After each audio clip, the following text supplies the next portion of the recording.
Doctor, buenas noches, compañeros, buenas noches. Hoy día vamos a hablar acerca del capítulo 11 que abarca los tejidos periféricos. Hoy vamos a empezar con una pequeña introducción. Vamos a ver que el movimiento del oxígeno se va a dar a través de los capilares periféricos hacia las mitocondrias.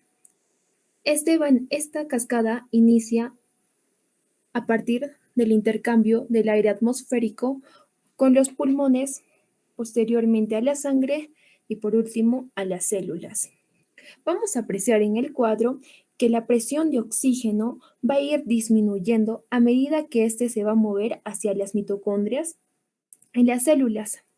Y un punto importante es que a mayor altitud se va a hacer menor la cantidad de oxígeno que va a atravesar esta barrera entre los alvéolos pulmonares y los capilares. Entonces, al llegar menos oxígeno a la sangre, vamos a hablar de una hipoxemia. Y esta baja concentración de oxígeno va a producir una falta de oxígeno en las células de los tejidos, produciéndose una hipoxia celular. Este es un punto muy importante, pero a pesar de esto, no existen muchos estudios acerca de este tema y esto se da porque no se ha realizado a partir de en seres humanos intactos y solo se ha podido realizar estos experimentos en animales. Un factor importante es que los factores tisulares juegan un papel en la tolerancia al ejercicio hacia la altura. Y esto se va a dar porque va a haber una mayor capacidad de difusión pulmonar en estos seres de gran altura. Lo que se dice es que en estas personas va a haber un mejor rendimiento en los ejercicios por ciertas adaptaciones en los tejidos. Y como hemos estado viendo en capítulos anteriores, este se puede dar a partir del GNPAS1 que se descubrió en el año 2010. Siguiente. Ahora hablando un poquito de historia, vamos a ver que varios fisiólogos se han interesado en hacer estudios a grandes altitudes, pero no le han dado tal importancia a los cambios en los tejidos. Uno de ellos es Paul Bert, que principalmente él habla sobre la presión barométrica. Este personaje le dio cierta importancia a esta aclimatación de los tejidos, hablando que hay una posibilidad e incluso especuló acerca sobre el metabolismo de estos nativos a grandes altitudes, pero solo se quedó ahí, no se llevó a más, solo se quedó en ciertas especulaciones.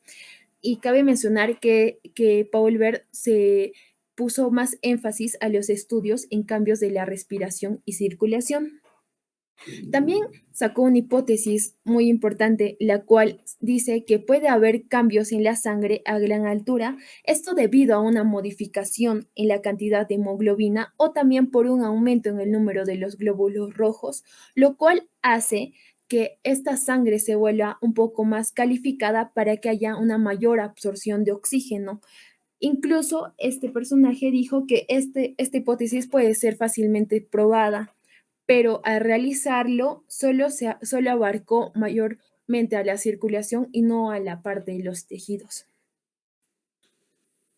Otro fisiólogo es Crop, el cual habló acerca de que existe un aumento del número de los capilares en los músculos cuando va a haber un aumento de la demanda de oxígeno debido al ejercicio, lo que llevó a que se haga la siguiente pregunta, que si al aumento de la capilarización, esta va a ser una característica de la aclimatación en aquellos tejidos en los que haya una respuesta a la hipoxia crónica. Siguiente. A partir de esto, Merker, Jescher y Snyder hicieron su estudio y encontraron que tanto en los capilares del cerebro, corazón e hígado, si estos estaban en exposición a la hipoxia, van a presentar cambios significativamente, estos van a presentar cambios, los cuales se van a encontrar muy dilatados y también va a haber un aumento de estos capilares. También se informó en 1937 a partir de Hurtado y ciertos colaboradores que a mayor aumento en los niveles de mioglobina tisular, va a haber esto se va a dar a, a cierta altura. Este se realizó solo en animales, pero posteriormente ya se dijo que sí va a haber un aumento de la mioglobina si es que te vas a encontrar en exposición a la altura. Finalmente, Reid Lafarge informó que va a haber unos cambios en algunas enzimas mitocondriales en los músculos de aquellos nativos a gran altura, y estos van a generar alteraciones en los sistemas enzimáticos. Dentro de esto pueden ser la NADH, la NADPH y también en la transhidrogenasa y algunos otros. Siguiente. Ahora sí, hablando en sí acerca de los tejidos periféricos, vamos a hablar acerca de algunos principios. Primero vamos a abarcar que, como se dijo principalmente al inicio, este movimiento del oxígeno o este transporte de los capilares periféricos hacia las mitocondrias se va a dar a partir de una difusión. Y acá se va a hablar explícitamente de la ley de difusión de Fitt, el cual habla que la velocidad de difusión de un gas a través de una lámina de tejido o de una superficie de tejido va a ser directamente proporcional a este área e inversamente proporcional al espesor de este.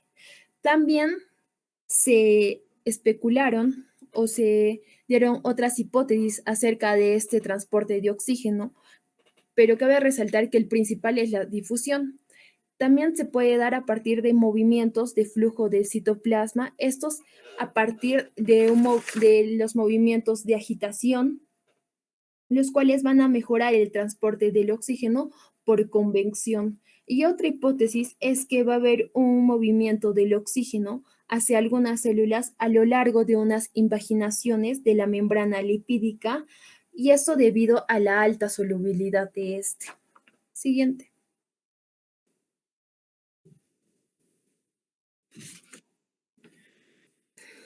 Ya hablando acerca de las células musculares, vamos a ver que la difusión facilitada del oxígeno se va a deber probablemente por un resultado de la presencia de la mioglobina. Ahora, vamos a ver que la distancia, mejor dicho, que la difusión facilitada de este oxígeno se va a deber a que en la mioglobina se va a encontrar aún va a absorber una menor cantidad de oxígeno y este se va a hacer más bajo. Y como vamos a apreciar en la imagen, vamos a ver una comparación entre la mioglobina y la sangre normal, viendo que esta curva de disociación de la hemoglobina va a ser una hipérbola, a diferencia en la sangre normal, que es más se va a parecer a una S itálica. Y esto se va a dar porque, como mencioné, va a haber una menor presión en la mioglobina y esta se va a encontrar entre 2 a 3 milímetros de mercurio, el cual de esta forma va a facilitar la difusión del oxígeno. También es importante decir que esta mioglobina va a absorber el 50% del consumo máximo del oxígeno y es por eso que va a tener una menor presión. Y a comparación, la sangre normal tiene una presión de 27 milímetros de mercurio. A partir de esto, se realizó un estudio mediante espectroscopía en el músculo cuádriceps durante el ejercicio, teniendo como resultado que a una presión de oxígeno mayor en la sangre capilar va a asegurar una presión adecuada para la difusión de oxígeno en las mitocondrias. Y en aquellos sitios en los que va a haber una menor absorción de oxígeno, esta va a ser extremadamente baja, la presión de oxígeno. Siguiente. Continuando con las presiones parciales tisulares, en 1919 August Crank presentó un modelo clásico de la distribución de valores de la presión parcial de oxígeno tisular, el cual consideró un cilindro hipotético de tejido alrededor de un capilar tubular recto y delgado.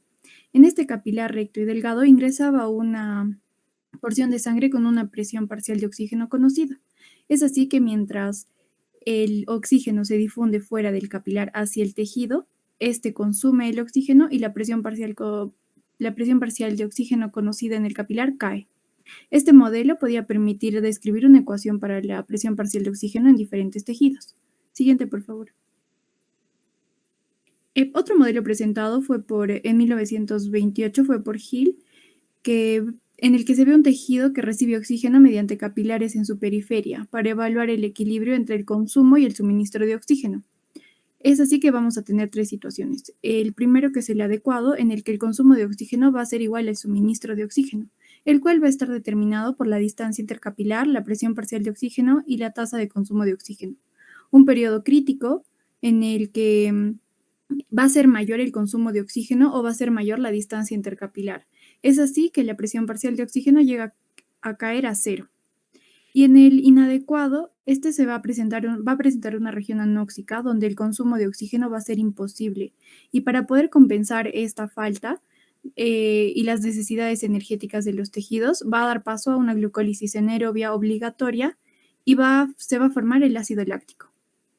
A lo largo del cilindro del tejido se supone que la presión parcial de oxígeno en los capilares periféricos cae de 100 a 20, como se aprecia en la imagen, de 100 a 20 milímetros de mercurio, y como consecuencia cae la presión parcial de oxígeno en el centro del cilindro hacia el extremo venoso del capilar, siendo este tejido el más vulnerable y conocido como el rincón letal o la esquina letal. Es importante porque probablemente esta anoxia focal sea responsable de un posible daño tisular a gran altura.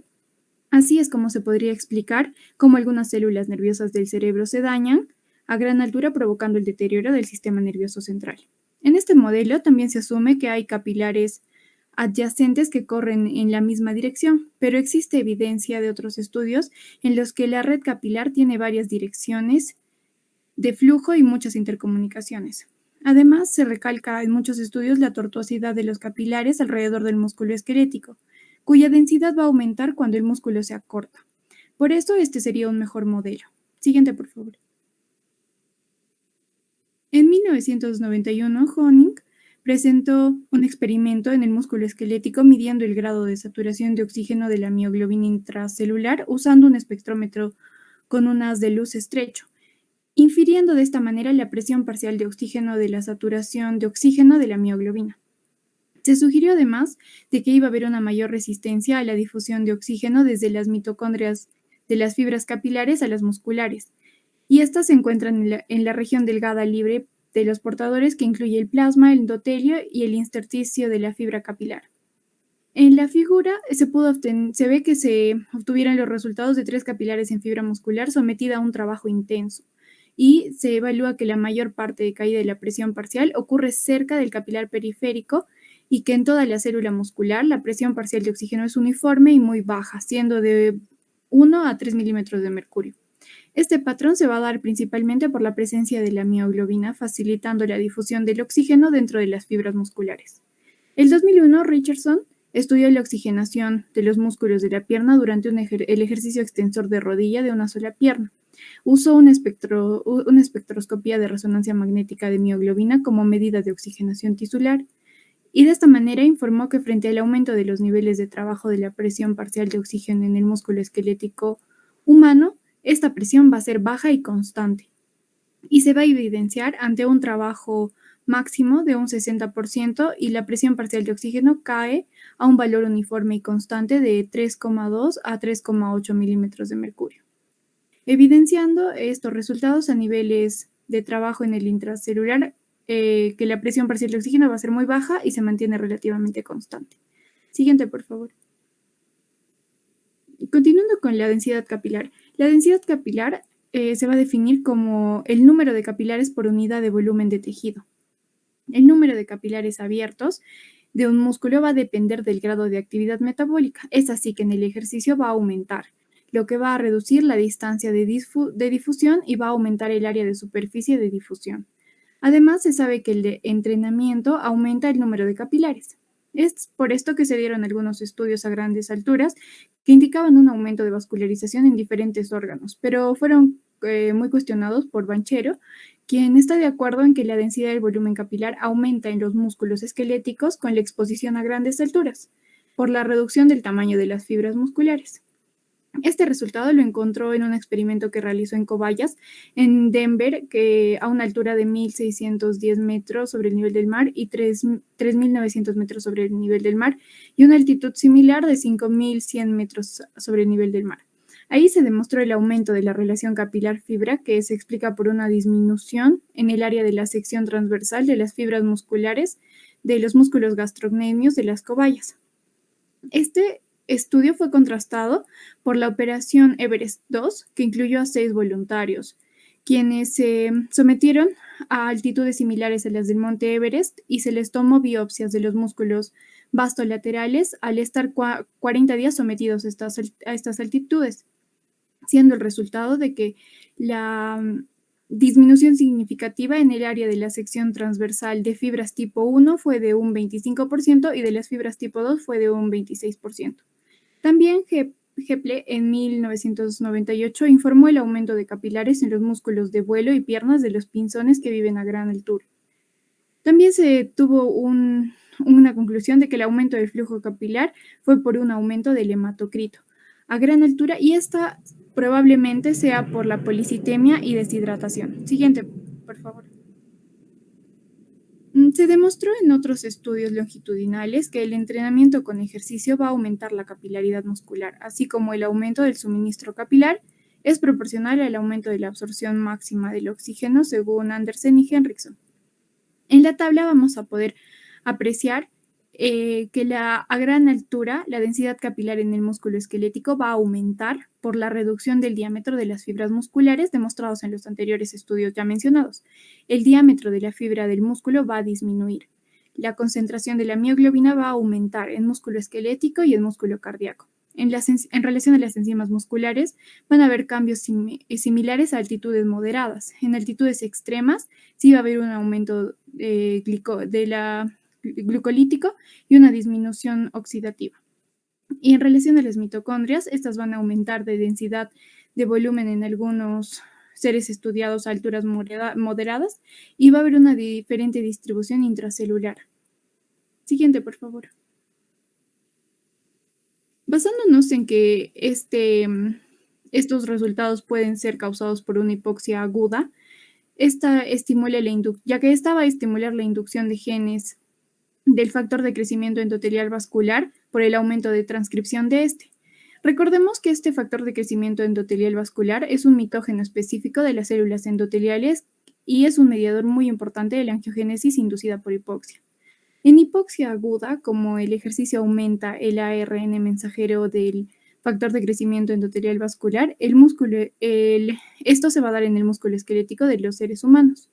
Y el mecanismo por el que la hipoxia va a estimular la inducción de los genes del factor de crecimiento endotelial vascular es principalmente por el aumento del factor de transcripción de los factores inducidos por hipoxia 1-alfa, que recordemos que ya lo vimos en clases pasadas.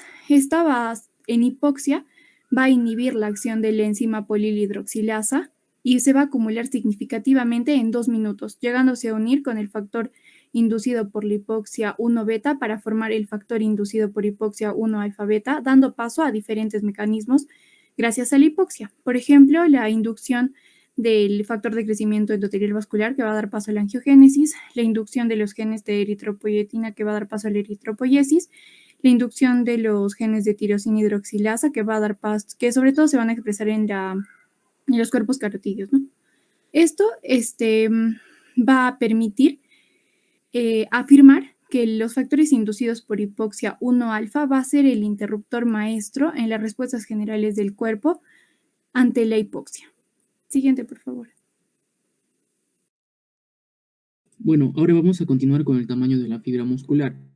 Y aquí es muy importante tener en cuenta el concepto ya antes mencionado, que es que a la hipoxia se va a inducir el factor de crecimiento endotelial vascular. Esto va a generar angiogénesis y esto va a reducir la distancia de difusión y aumentar el área de superficie de difusión. Como vimos, esto es muy importante para el tamaño de la fibra del músculo. ¿Por qué? Porque una forma de aumentar la densidad capilar y así reducir la distancia de difusión dentro del músculo esquelético es reducir el tamaño de las fibras musculares. Y se ha visto que uno de estos mecanismos podría ser la atrofia muscular, que se puede generar a gran altura. y esto puede ser dado por diversos mecanismos. Uno, se vio que en una expedición al Himalaya se dice que el nivel de actividad física de estos montañistas se mantuvo bien con oportunidades de esquiar hasta de manera diaria, pero el único problema que hubo es que ellos sufrieron pérdida de peso progresivo de más o menos 0.5 a 1.5 kilogramos por semana. Otro factor que también puede ser que influya en este ascenso a grandes alturas es que el apetito se reduce y posiblemente la absorción gastrointestinal también se ve afectada. Además, también hay una parte que sugiere la bibliografía, que es las proteínas musculares. ¿Qué es lo que pasa? Sugiere que hay algún cambio en el metabolismo de las proteínas que resulta de la degradación de estas proteínas musculares, lo que posteriormente podría estar generando también la atrofia muscular. Esto es importante recalcar. Siguiente, por favor. En cuanto al volumen mitocondrial, dando conceptos básicos, es que estas mitocondrias musculares son el sitio donde se van a usar o donde va a haber utilización de oxígeno por el cuerpo y por lo tanto constituyen el eslabón final en la cascada de oxígeno. Entonces, podríamos decir que la densidad de volumen mitocondrial en el músculo está directamente relacionada con la absorción máxima de oxígeno. Es decir, un volumen más alto de las mitocondrias constituye un nivel más alto de absorción máxima de oxígeno.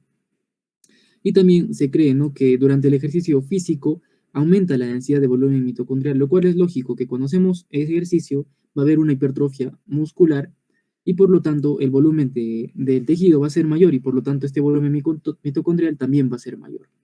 Entonces eso es importante de recalcar. Entonces, yéndonos un poco más al contexto de lo que sería la hipoxia, podríamos esperar que cuando subimos a gran altitud va a haber reducción de la presión de oxígeno, es decir, va a haber reducción de la absorción máxima de oxígeno y por lo tanto la densidad mitocondrial va a disminuir con esto. Y esto es lo que ocurre en estos casos. Entonces, a partir de esto se hicieron diversos estudios, los cuales vamos a señalar y vamos a sacar conceptos importantes. El primero es que se hicieron biopsias musculares en escaladores de 2 expediciones suizas al Himalaya, donde se encontró el volumen mitocondrial disminuido en un 20%, y este se asoció también a una disminución del 10% de la masa muscular. Entonces, sumando esto, tendríamos un resultado neto del volumen mitocondrial absoluto en casi 30% menos, ¿no? Otra cosa que se encontró en estas biopsias fue la presencia de lipofucsina, que esta estaría relacionada con la pérdida de mitocondrias. ¿Por qué? Porque va a haber una peroxidación de lípidos relacionada propiamente dicha, ¿no?, con esta pérdida de mitocondrias. Así que en este estudio la presencia de lipofucsina fue importante. Otro estudio que se hizo importante es el de Ou y Tini en 1970, donde se estudió muestras de miocardio de ganado y se vio que era 40% mayor en el ganado nacido y criado a estas grandes alturas a comparación del ganado que fueron criados y nacidos a nivel del mar, ¿no? Pero lo que cambió aquí es que el tamaño de las mitocondrias individuales eran el mismo, pero lo que cambió era que el aumento en el número de mitocondrias en número era mayor, ¿no? Otro estudio que se hizo fue en el campo base a una altitud de 5.300 metros sobre el nivel del mar, y esta sí se hizo en montañistas, y se vio que durante los primeros 19 días de exposición a grandes alturas no hubo pérdida mitocondrial, pero después de estar 66 días a estas grandes alturas, incluido el ascenso a más de 6.400 metros, las densidades mitocondriales se redujeron a 21%, con una pérdida de 73% de las mitocondrias subsarcolémicas. Entonces, con esto llegamos a la conclusión que durante la hipoxia aguda, nuestras mitocondrias están protegidas por el estrés oxidativo a lo cual no estamos sometidos, ¿no? Pero a una hipoxia crónica, que como vimos, después de 66 días de altitud, lo que sugiere la bibliografía es que las mitocondrias se bloquean para así producir o haya una producción más efectiva del ATP o energía, ¿no? Y eso es lo que quiero concluir de esta diapositiva. Siguiente, por favor. Posteriormente está la concentración de mioglobina. Como sabemos, la mioglobina es un almacenador de oxígeno en las células cardíacas. Y a partir de esto se hicieron diversos estudios para ver el nivel de la mioglobina, ¿no?, el nivel de concentración de esta. En el estudio de Hurtado se vieron las concentraciones aumentadas de mioglobina en varios músculos de perros nacidos y criados en Morococha, en Perú, que está a 4.550 metros sobre el nivel del mar. En otro estudio de Reiner Farge, en 1962, midió las concentraciones en los músculos sartorio de humanos y se comparó en humanos de Cerro de Pasco, que está a 4.400 metros, con otros humanos o nativos que viven al nivel del mar, ¿no? Entonces se encontró que el nivel de mioglobina en los nativos de gran altitud es mucho mayor a comparación de los nativos que viven o residen a nivel del mar, y esto es conocido como el verdadero efecto de gran altitud que menciona, que es estos niveles aumentados de mioglobina. Y esto puede ser dado por diversos factores. Uno de ellos puede ser la posible deshidratación que genera, ¿no? Porque a grandes alturas son zonas más secas y por lo tanto va a haber deshidratación. Eso podría generar una disminución del peso corporal y la mioglobina va a aumentar. Otro aspecto que podría ser causa también de esto es la aclimatación a la hipoxia, que es algo fisiológico, ¿no? Es decir, aumenta la mioglobina para aclimatarnos de mejor manera y no tener ese deterioro o esos síntomas negativos en las montañistas o en las personas que ascienden, ¿no? Otro factor puede ser la frecuencia del alelo 79A, que se ha visto que es mayor en los residentes de grandes alturas y menor en los residentes del nivel del mar. Y que este alelo 79A haría aumentar los niveles de mioglobina en los humanos que residen a grandes alturas, ¿no? Siguiente, por favor. Entonces, ya para terminar, la última parte es las enzimas intracelulares que juegan también un papel importante. Como conceptos básicos, estas enzimas intracelulares son esenciales en las vías metabólicas oxidativas que están involucradas en la producción de energía, ¿no? Estas son, como podemos ver en la imagen, la glucólisis, el ciclo de Krebs y la cadena transportadora de electrones. Todos estos procesos con sus enzimas respectivas. Y algo que es importante aquí ver en la imagen es que la glucólisis es el único proceso que no necesita de oxígeno. A diferencia del ciclo de Krebs y la cadena transportadora de electrones, estas sí o sí necesitan de oxígeno para producir energía, si no, no lo hacen. Entonces, con esto podemos decir que la glucólisis representa una fuente de energía importante en condiciones de escasez o incluso ausencia de oxígeno para producir energía. Entonces, eso es importante como concepto básico de esta parte. Entonces, se hicieron estudios de cómo funcionaban o si aumentaban o disminuían estas enzimas en todo este metabolismo oxidativo y se vio en un estudio de Reinhard Farge en 1962. Siguiente, por favor. El estudio de Reinhard Farge de 1962, en donde se midió las actividades de las enzimas lactato deshidrogenasa en la glucólisis y la isotrato deshidrogenasa en el ciclo de Krebs, y en la cadena transportadora de electrones las enzimas del NADH y la NADPH. Y se ha visto que todas estas enzimas están aumentadas. Al igual que en el estudio de Harris en 1970, está aumentada la succinato deshidrogenasa en el ciclo de Krebs y la lactato deshidrogenasa en la glucólisis. Y de igual manera en el estudio de O y Tine en 1970, donde se vio que la succinato deshidrogenasa y la NADH y la NADPH están aumentadas en los residentes de gran altitud. Y entonces podríamos concluir que en altitudes de 4.000 a 5.000, todas estas enzimas o varias enzimas están aumentadas, lo cual sería un factor muy importante, ¿no?, para el metabolismo oxidativo y la posterior producción de energía. Entonces, se ha visto qué pasaría a mayor altitud, es decir, por encima de 6.000 metros sobre el nivel del mar.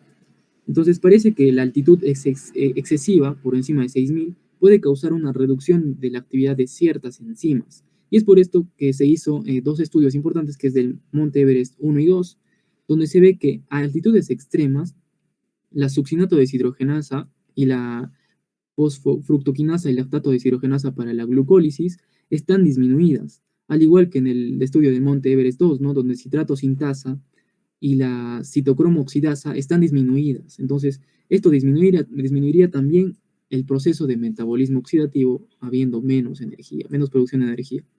Entonces, por debajo de 5.000 aumentarían las enzimas y por encima de 6.000, que son altitudes extremas, disminuirían las enzimas, afectando así el metabolismo oxidativo.